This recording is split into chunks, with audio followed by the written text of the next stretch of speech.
stay humble at the same time. So you are an ethical hacker, you are a pen tester, there's no doubt in that, but stay humble in the sense that you don't know everything and there's always something new to learn. Once you finish these 3 courses, I think you would have a solid foundation in pen testing. This field is kind of like, when you take a few steps forward and then all of a sudden you get a better view of what's out there and then you realize like it's much bigger than what you thought. The more you learn, the more you understand there's even more to know.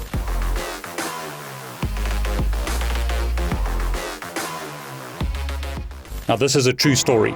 So I was based in South Africa and I was teaching students in the US and in other countries. Just an hour or so before the course was supposed to start, the power went out.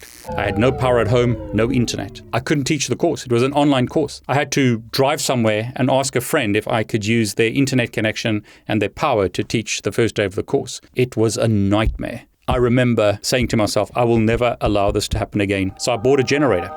Terrible things. They stink. They make a huge amount of noise. Very difficult to start. Really grateful that these days we have these devices. I purchased one of these.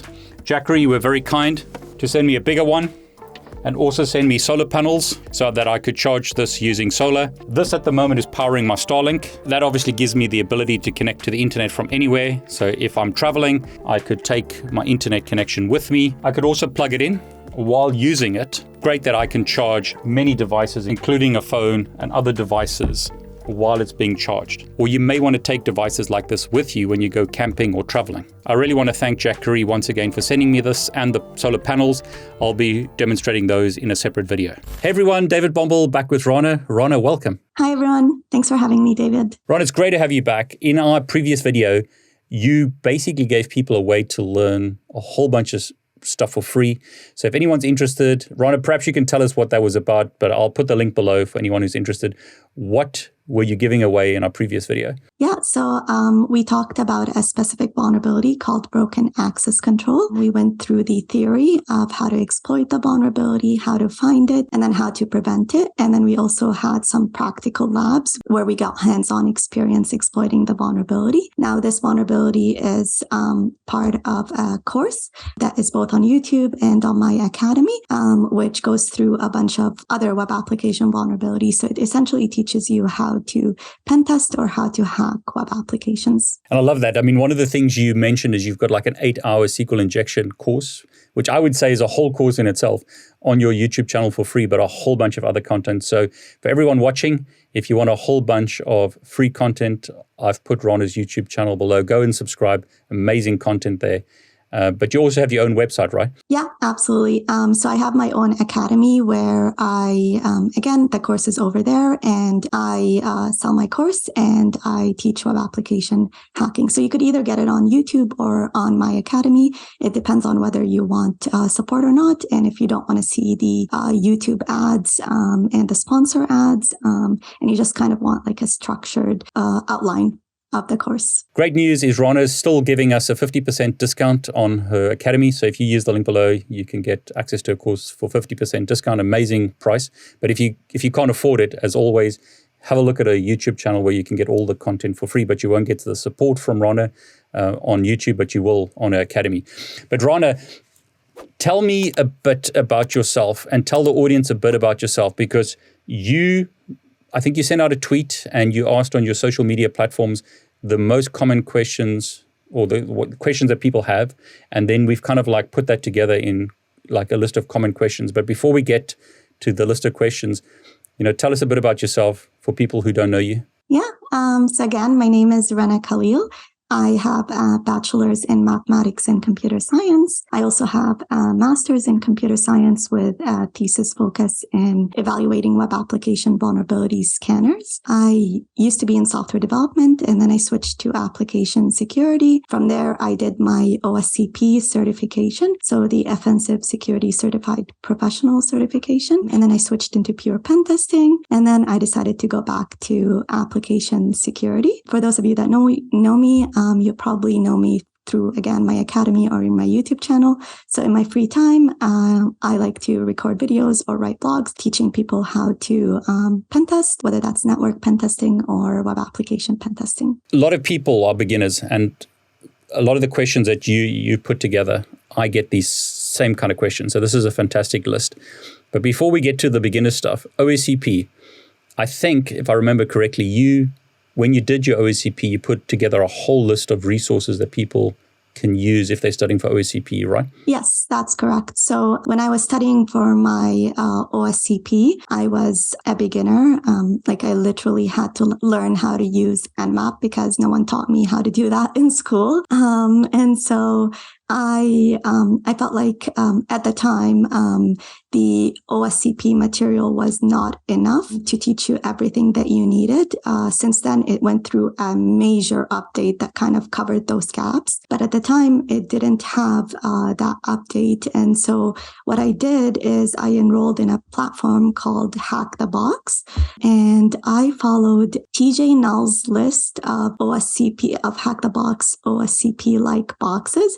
So they're essentially boxes in the Hack the Box platform that are similar to the boxes that you'll see in the OSCP labs. Now, the nice thing about that platform was that these were retired boxes. And so you had a lot of people write blogs on how to solve these boxes. And then you also had videos like IPSEC's videos, like great guy. He's like, I credit most of my pen testing knowledge to him. I've never met him, but if I ever do, I owe him a cup of coffee. But the idea is that I was able to kind of learn from people who are pen testers, who have gone through the OSCP, who have hacked these boxes. And then I developed kind of my methodology on how to pen test. And then from there, I was able to practice in the OSCP labs and get my OSCP certification. Of course, since then, a lot of courses came out. And so the path that I would recommend is a little bit different from mine, but that's how I personally got started. So if anyone's interested, I've put a link below where you can go and get those resources and obviously get a whole bunch of other stuff from Rana. But Rana, let's say I'm starting today. OSCP is not what I'm going to take or study for necessarily. So a common question, and I see it's on the list of questions that you've got here, is like, how do I get started? Is there like sort of a roadmap that you would recommend? Like, let's say I want to become a pen tester. That's what I want to do. What do I do? Give me the path. How do I get there?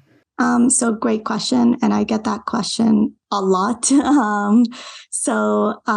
Again, personally for me, it was more self-taught because there wasn't any resources, and there's advantages to it being self-taught because this way you're more likely to retain stuff and you're more likely to research stuff. But the disadvantage with that is that it took me a really long time to be able to get my OSCP certification because every time I didn't understand something, I had to Google it. And then there's a ton of resources. Some of them are correct online, others are not correct. And then you have to kind of like filter through all that information to understand what is useful and what is not useful. So there's, an advantage and disadvantage to the way I did it. But since I got started, since I completed the OSCP certification, a few courses came out that are affordable by other creators, and I would recommend those courses. So for you as an individual that wants to get into pen testing, what I would recommend is a course called Practical Ethical Hacking by the Cyber Mentor. So the person that created that course is called Heath Adams, and he goes by at the Cyber Mentor on Twitter. His course is extremely cheap, and it kind of condenses all that information, all that foundational knowledge that you need in one course. So that's the first course that I would recommend. And then there's two other courses that I would recommend, Windows Privilege Escalation and Linux Privilege Escalation. Again, you could get those from either the Cyber Mentor or from another content creator called Tiberius. I'm not getting any money from recommending these courses. These are courses that I've personally done, and I wish I had when I was getting started. Once you finish these three courses, I think you would have a solid foundation in pen testing. And now all you need is a little bit more practice. So you do get hands-on practice in those courses, but I don't think it's enough. And so the next thing that I would recommend is enrolling in a platform like Try Hack Me or like Hack the Box, and then solving boxes there until you're comfortable. And what do I mean by comfortable? I mean being able to get an IP address for a box and then knowing exactly what you need to do in order to identify the entry point into the box so that you could get a regular user account on the box, and then from there escalate your privileges to root. Now, once you've reached that point, I think you're ready to go for the OSCP and practice in the OSCP labs, which I think is really valuable. So I know depending on the person that you talk to,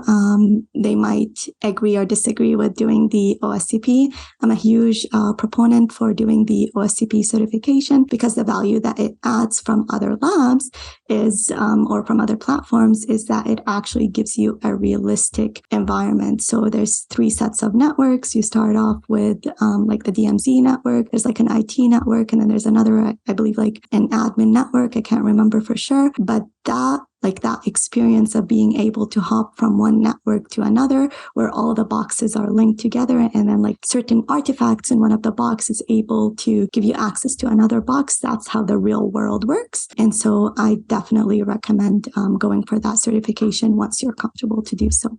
I think the question is that I get as well is, do you need any prerequisite knowledge or skills before you take this path that you've mentioned? So like, do you need to know networking? Do you need to know Linux? Do you need to know scripting? So like some other people that I've interviewed have recommended like starting with like Network Plus from CompTIA or some other more basic certs before they go down the sort of pen testing route. What would you say to that? Right. So that's a great question. I think it depends where you're at in terms of your knowledge. So for me, I didn't have the networking skills that I needed, but I knew a little bit of networking enough to allow me to get by and then kind of learn that stuff on my own without having to dedicate a chunk of time just to learn networking before I even start with that path. So it really depends on you. If you're like completely new to IT, you don't know like the basic, let's say Linux commands or Windows commands, then maybe yes, you do need to dedicate some time before that. I would say like the 3 skills that you need and will definitely be helpful before you go through that path are, 1, like you mentioned, networking. So you need to understand what an IP address is, what a port is, that services can run on ports, and so on. That's definitely going to come in handy. And it's going to be kind of like a long road if you don't know how to do that when, or what that means when you start with these courses. So for networking, like you said, CompTIA Network Plus is a great resource. You don't have to actually go for the certification and do the exam. You could just get the book or buy a course online that teaches that specific certification and just understand the material enough so that you're comfortable to go through the path that I recommended. So that's the first one, networking. The second one is just basic Linux and Windows commands. For Linux commands, that's really easy to get online. There's a ton of platforms that teach you that for free. An example of that is, I believe it's called Over the Wire, where it's kind of like a gamified version of learning how to do commands in Linux and how to do operations in Linux. Now for Windows, it's a little bit harder because there's like licensing issues when it comes to the Windows operating system. And so the way I recommend you get that experience is just like download a trial version of a Windows VM and then try to perform the Linux commands that you learned, but using Windows commands. And you don't need to know that many commands, just like the basics. And so I recommend just downloading a VM and trying to practice that on your own. So that would be the second one. The third one would be, and this one's controversial, but the third one is scripting. I know you know what I'm getting at, but scripting or programming. It's controversial because a lot of people will argue you don't need that as a pen tester. I'm with the opinion that you absolutely need to know some form of scripting or programming in order for you to be a good pen tester. Now, would I get started with that? I don't think so, but I think at some point in your career, you will need to know how to script in order to advance yourself. So the Cyber Mentor, the course that I had mentioned, he actually has, I believe, it's been a while since I've seen the course, but he has like a section for networking basics. And then he also has a section for programming basics in Python. And so that section, I think, is enough for now. And then when you come across a certain task where you need to automate that task to make your life easier, then you could just Google it, like Google the action that you want to perform. And that's essentially how you will advance your programming skills. So to sum up, three skills: networking, Linux, and Windows.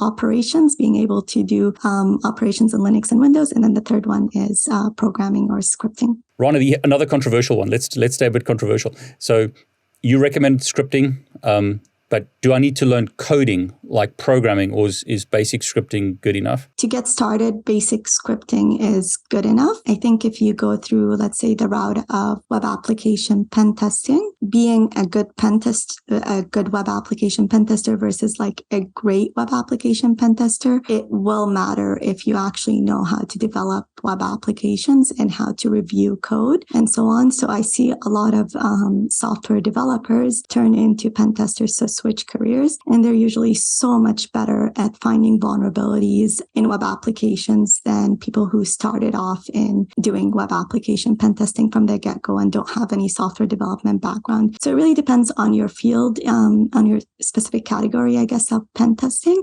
But scripting knowledge, for sure, I think you should have it regardless of which area of pen testing you're in. And then continuing with our controversial questions. Well, these are questions people have asked. So, I mean, there's a lot of controversy, I would say, and like debate about it. Do I need a degree, or certs okay? Or what would you recommend I do? Get a degree, get a cert, both? What should I do? So great question. I think it really depends on the country that you live in and the company that you want to apply for. So I know a lot of companies right now are dropping the degree requirement and also the certification requirements, but it really depends on your location. So in some countries, you absolutely need to have some kind of bachelor's degree, even if it's in like any field in IT. It doesn't have to be in cybersecurity, any field in IT, but you have to have that degree in order to get you through the door and for someone to consider your resume. So I would recommend just researching the rules in your own country and in like the companies that you want to apply to. Now, if you're just looking for pure opinion, I think degrees have a certain value to an extent. I personally my degrees are in math and computer science. Both of them were not in cybersecurity. So I do have kind of like the advantage of knowing software development from my degrees, but the cybersecurity knowledge was all self-taught. And I've personally found more value in the knowledge that I get from certifications than the knowledge that I received in my bachelor's and my master's degree. So it really depends on you as a person and how you would like to learn. I like certifications because it's kind of like structured learning where everything is in one spot for you to learn. But I know people who prefer to like sit on Google and like Google things for hours. And once they actually do find like the knowledge that they need, they'll never forget it because they actually spent those hours of research doing it. So it really depends on you as a person and your learning style, I guess. I think it's great. I always like to think that, you know, in the UK, there's a saying, horses for courses. Different people have different ways to learn. You got to find what works for you. And there's no single path for everyone. But I do see the value in degrees. I see the value in certs.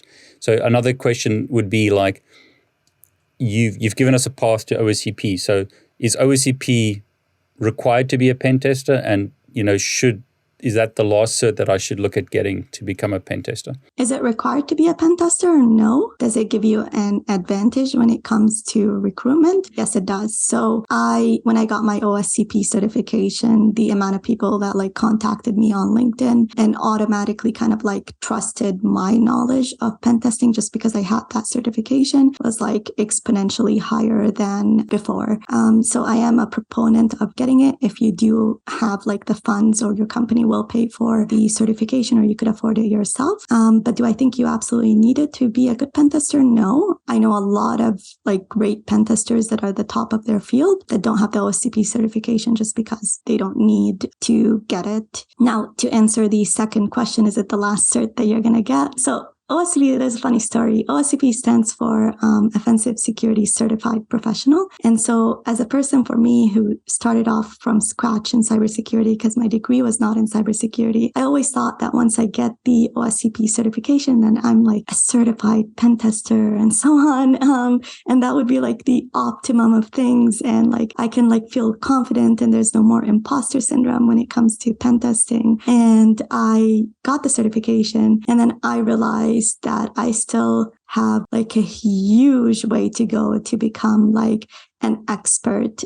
pen tester. This field is kind of like, when you take a few steps forward and then all of a sudden you get a better view of what's out there. And then you realize like it's much bigger than what you thought. The more you learn, the more you understand there's even more to know. And so no, the OSCP certification is just a beginner certification. It's a good stepping stone, but there's a ton of other certifications or other skills and knowledge that you can get after the OSCP certification. I always like to say, never stop learning. Doesn't matter how young or old you are, just keep on learning because it changes all the time anyway. Absolutely. So, I mean, what I love about the academy that you've put together is it's like a whole bunch of resources in a certain area, but you could go to a whole bunch of other places to get extra content. So would you say if I'm starting out, the goal, if I want to be a pen tester, is get OSCP, assuming that I've got the money or equivalent knowledge, but that's a great way, a great cert to get because it opens a lot of doors. So that's what I should be aiming for. And then once I get that, I could decide which path I want to take after that, right? I agree.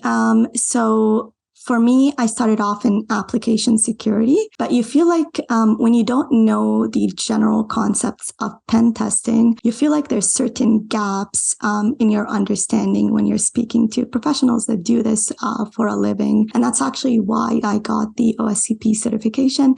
It wasn't so that I could work as a pen tester, but I felt like I had those gaps because I only knew the web app side of it. And so to me, I would recommend getting that general knowledge in pen testing, which the OSCP certification gives you, before specializing in like a specific field. Once you do get the OSCP certification, it'll kind of give you like a general overview. So it'll teach you network pen testing. It'll teach you web application pen testing. There's certain areas it doesn't teach you, like wireless pen testing and so on. But having that general knowledge is a good stepping stone to specializing in the future to the area that you want to be in. Like for me, it was web application pen testing or web application security. I love that. I mean, it gives you that, I wouldn't say your first certification, but your like a great certification that opens doors. And then from that point on, you can decide which path you want to go on.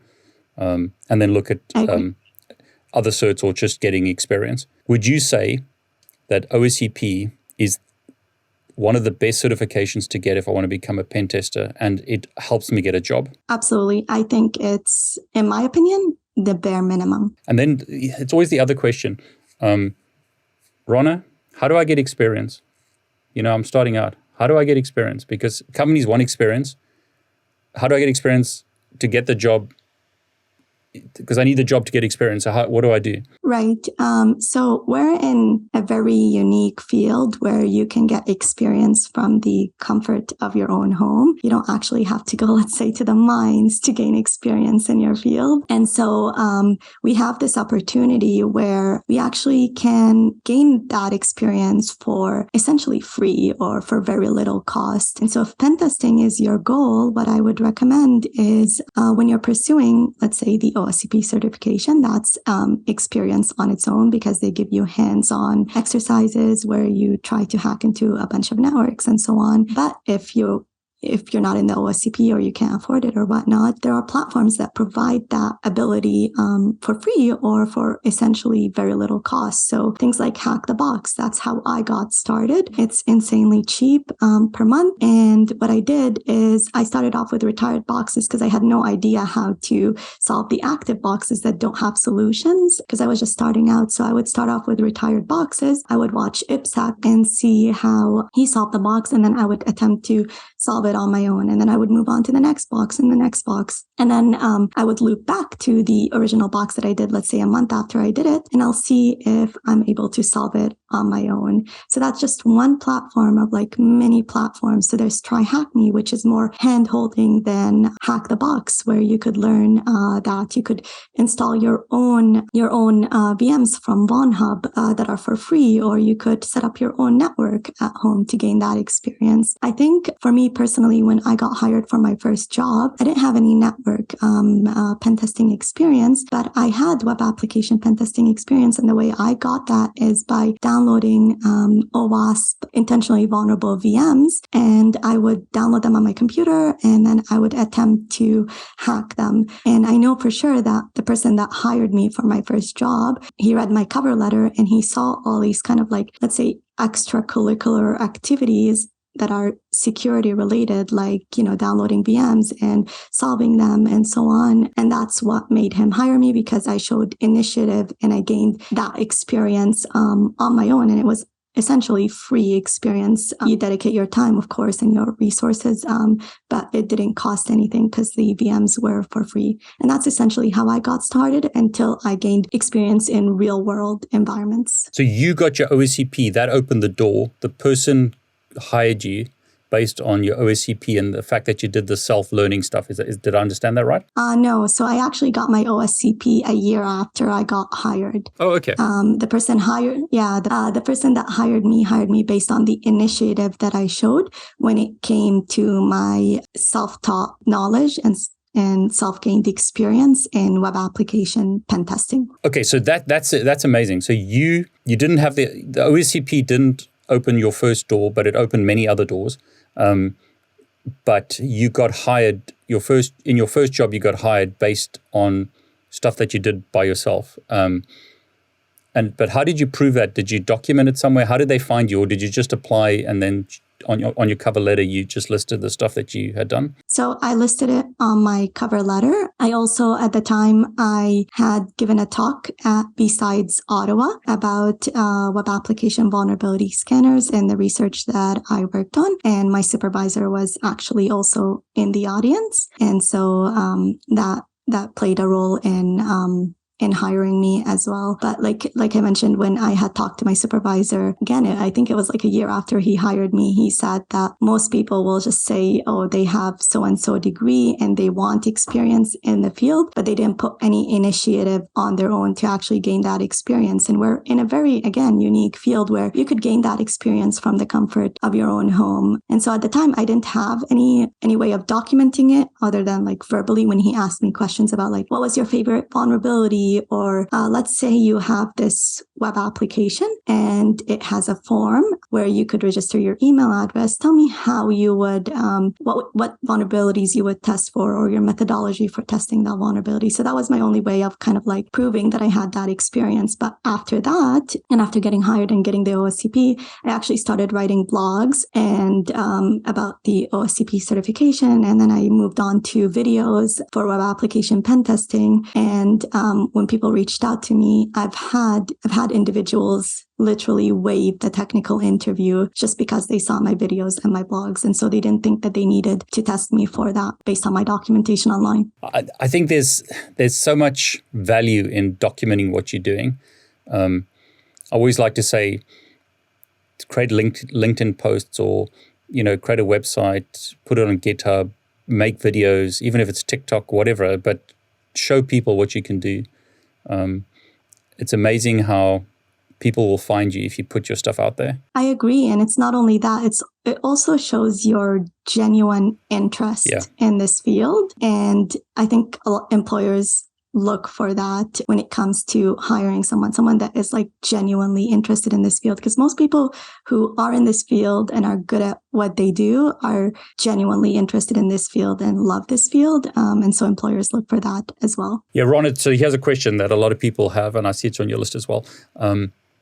You have how many degrees? I have 2 degrees and 1 certification. And you create YouTube videos, you have an academy, you have a full-time job. Do you have a social life? It's like, how on earth do you balance all this stuff? Yeah, so I wasn't a great person to ask about that originally because no, I did not have a social life. I'm not sure that was the correct decision. On the one hand, it got me to where I am today. On the other hand, there was a lot of disadvantages to doing it that way. So when I was studying for the OSCP, I shut everything and everyone off until I completed it. And I was writing blogs at the time, so it was at least a blog or two blogs every week. And my blogs are very detailed and they explain every little thing. And so those took an incredible amount of time. And I was working full time at the same time and so on. So I did not have, and so I did not have a social life at all. But that did come at the disadvantage of kind of like after finishing the OSCP burnout and realizing that I've kind of caused myself health problems from like the stress that I endured, and they were unnecessary health problems. I think for me, the reason that happened was because I was trying to prove to myself, because of imposter syndrome, I was trying to prove myself that I'm a good pen tester, and I thought getting the OSCP certification meant that. But like I said, once you do get the OSCP certification, you realize that there's like pen testing is a huge field. There's so many other things that like you could learn, and so many other certifications that you could specialize in, and so right now I actually take it much more easier than I did when I first started. I take it one step at a time, and I surround myself with the right group of people. And what I mean by like the right group of people is experienced individuals who, when you ask them, oh, hey, do you know everything there is to know about pen testing? They go like, of course we don't. This is like a huge field. You can't like learn everything like, in your lifetime. And so once you surround yourself with those people, you see people who are like experienced in this field and have like high positions, and they say that, then you're more comfortable within yourself to say, oh yeah, this is going to take a long time and you don't want to burn out from the first, let's say 2 years or 3 years. And so take your time, understand the concepts, and do whatever you can while balancing it with your social life and personal life. How long did it take you to get your OSCP? So you decided to do it and then you passed. How long was that process? It took me a year, just because I was also solving the Hack the Box boxes, which was, I can't remember, I think it was 40 or 50 boxes. And I was documenting them as well. I actually didn't spend that much time in the OSCP labs. Once I finished with those boxes, I felt like I was ready for the exam. And so I enrolled in only 1 month in the OSCP certification. It took me 2 weeks and a half to complete their exercises. So at the time, if you completed the exercises, it was like 5 points extra on the exam. But right now, I think it's like 10 points. But anyways, those exercises, that document, which took me 2 weeks and a half to complete, was 300 pages long. So that big. And then I spent the remaining week and a half in the OSCP labs. I finished like, I think 30 or 40 boxes. Since then, it's all documented in a blog that I wrote, which we could link in the description. But yeah, so I felt ready. I did the exam and I passed just because I did all that preparation work. Some people will finish it in like a month or two, but for me, it was more of like getting that technical knowledge versus getting that certification. And so I focused more on like understanding it and proving to myself that I understood it through the blogs. Path to OSCP, are there courses that you recommend I buy, or is there something? Just explain the process, and what you think is realistic for most people. Is it like a year is a long time? Is it like it just varies on the individual, or what sort of your advice if I want to start this? What do I buy? Where do I go? How long is it going to take?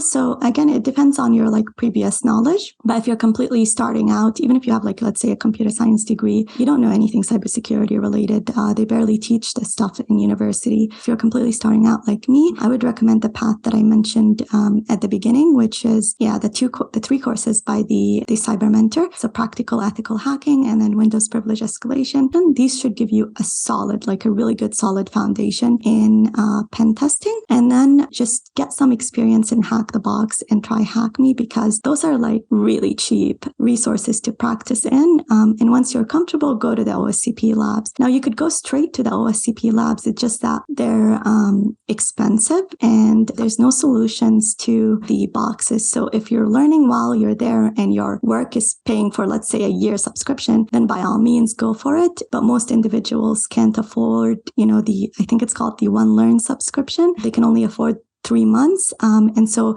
I would recommend all the basic knowledge you get on your own. And then in the 3 months, you spend it learning the advanced concepts and practicing in their labs, because that's where the real value is in the OSCP. Rana, you spoke about Hack the Box and try Hack Me, but what about bug bounties? Right. So Hack the Box is more, think of it as like network pen testing. It's really useful for the OSCP. It's not very useful when it comes to bug bounty. So a lot of the boxes do have web applications on them that are vulnerable. And in order to gain initial access, you do have to exploit web app vulnerability. However, it's not the main resource that I would personally recommend if you're learning web application security. For me, again, I started in this field, and at the time we didn't have the Portswigger Web Security Academy, which is like the main resource by all means that I would recommend. But for me, like at the time we didn't have that. So the way I started out is I actually bought the Web Application Hackers Handbook, which is considered to be the Bible of web security. It's actually written by the same person that created the Web Security Academy, so Portswigger's Web Security Academy. I would read the book and then I would go to work. It was a co-op term, so a work term during my studies, and I would apply everything that I learned there on the web applications that we were developing. Since that book is kind of deprecated, I still recommend it as a resource, and I still have it on my table right over here. But since that book is a little bit deprecated and old, what happened is the authors of the book decided to create a free online academy, which they constantly update with new vulnerabilities, and that's called the Web Security Academy on the Portswigger website. We could also add a link to that in the description. I love that academy. It's how I keep myself updated on all the new vulnerabilities, and it's the reason I do my videos on that specific academy. It's a great resource that is, in my opinion, completely invaluable compared to any other course that is out there, any other paid course that is out there when it comes to Web Security Academy. And that's why I use it in my videos and my YouTube channel. Rana, I've been in tech a long time, and I often find that there's people who feel that they're never good enough. So you mentioned imposter syndrome. That seems to be a big problem. And then you've got the other people who, are overconfident. So let's address both. How do I get the right mentality that I don't, for instance, feel like I'm not good enough? But how do I keep the right mentality, to not be overconfident, but like keep on developing myself?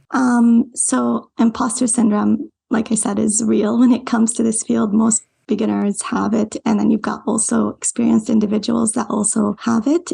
I think you need to just be easy on yourself and know that if you're finding vulnerabilities in applications or systems, then you are an ethical hacker, you are a pen tester. Like the mentality that you need to have is that this is the type of field that is constantly evolving and constantly changing. And so you'll always need to learn new items and new materials in this field. And so stay humble at the same time.